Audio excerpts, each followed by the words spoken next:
Hey, how's it going, everyone? This is Lam here. Kinda super excited today because I just got this package coming in. If you've been following the channel, you know I get a lot of stuff in, and one of the reasons why I can get a lot of stuff in is I love buying used stuff. Specifically, things like open boxes or demo boxes.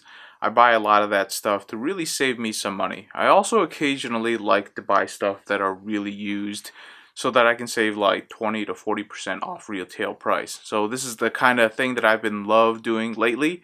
In fact, all of my lenses currently are all used. So it saves me a lot of money and allows me to get more lenses. Right now on the table, this is actually a mass storage device, or this is kind of like a NAS, a network storage device. I've been looking for one of these for a really long time now. Like in 2017, we went to a lot of places. We went to Drone Nationals, we went to Drone Worlds, Hawaii, New York, did a whole bunch of stuff, and I didn't have any place to put all those files, so I deleted a lot of those files. And now coming back to it, I really regret that. So in 2018, I don't really want to delete any of these files, so I got to find a way to be able to store all of this information off somewhere. I do have a Drobo, but it's only a 4-bay Drobo, and I'm really starting to fill that up with what I already have. So this is kind of like the next solution that I want to go by. I got this on eBay for like $350 shipped, under $350, and it was a really good deal, but it was also used. So we're gonna see if this thing actually pans out.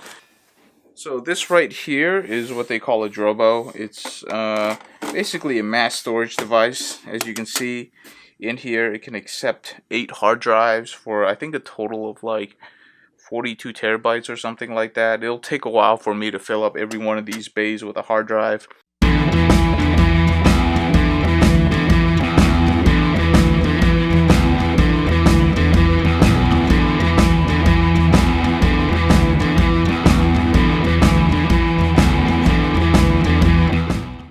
So right now this is actually formatting. You can tell by the color is blinking green and orange.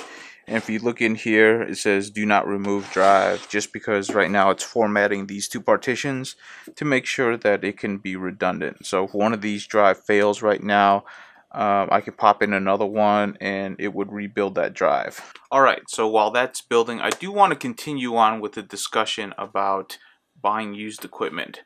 A lot of times, a lot of people ask me questions about what to buy or what should I do, and I always offer the suggestion of buying used equipment because it's going to save you money and you might not actually like what you're trying to attempt to do, right? So it's kind of like a win-win for almost every situation, because what happens is somebody wants to get into vlogging, say, and they want to buy a camera. If they buy a new camera, immediately they lose 15-20% of the value. You're just not going to get that back. It's like buying a new car.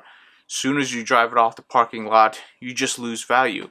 If you buy used, even if it's like new or demo, you still get that 10 to 15% off.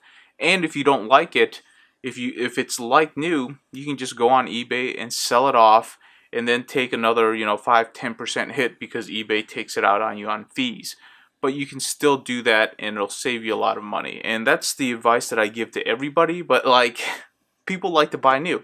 And I can kind of understand that, because occasionally I will have to buy stuff new, but it's mostly because I can't buy used.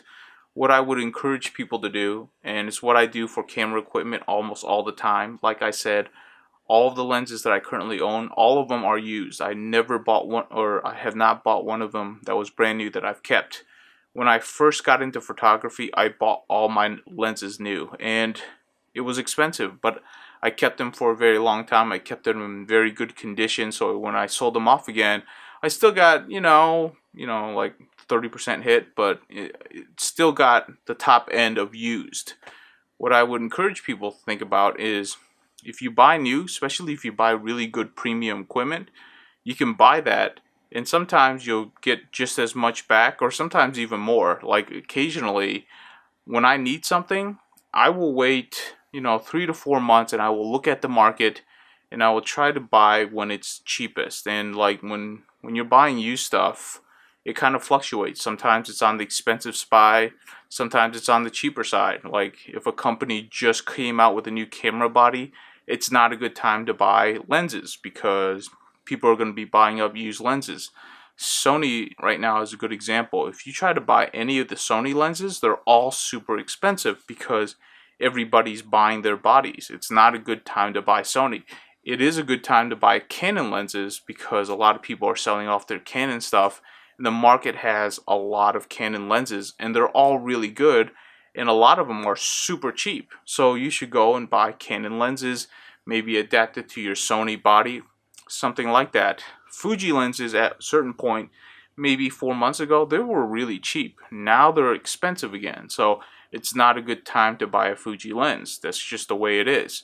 So I would encourage you, when you go buy stuff, like, try to plan out 2 to 3 months ahead of time, and you'll be amazed at how much money you'll save just buying used. I just got everything connected. I'm now able to connect to my Drobo, get into the public folder, and be able to access all of the files. So everything's plugged up, ready to go. There is one annoying thing. This is something that you should know if you're actually interested in buying the older version of the Drobos, the network ones especially, is that the Windows 10 and up, they will not allow you to connect because it's using an old version of the protocol. So that is a issue. You can disable it and enable some of the old protocols, but then it becomes a security risk, and then there's a whole host of other problems with that. So I would recommend probably not using it if you are like a Windows user. So if you're using a Windows box, I definitely don't recommend this.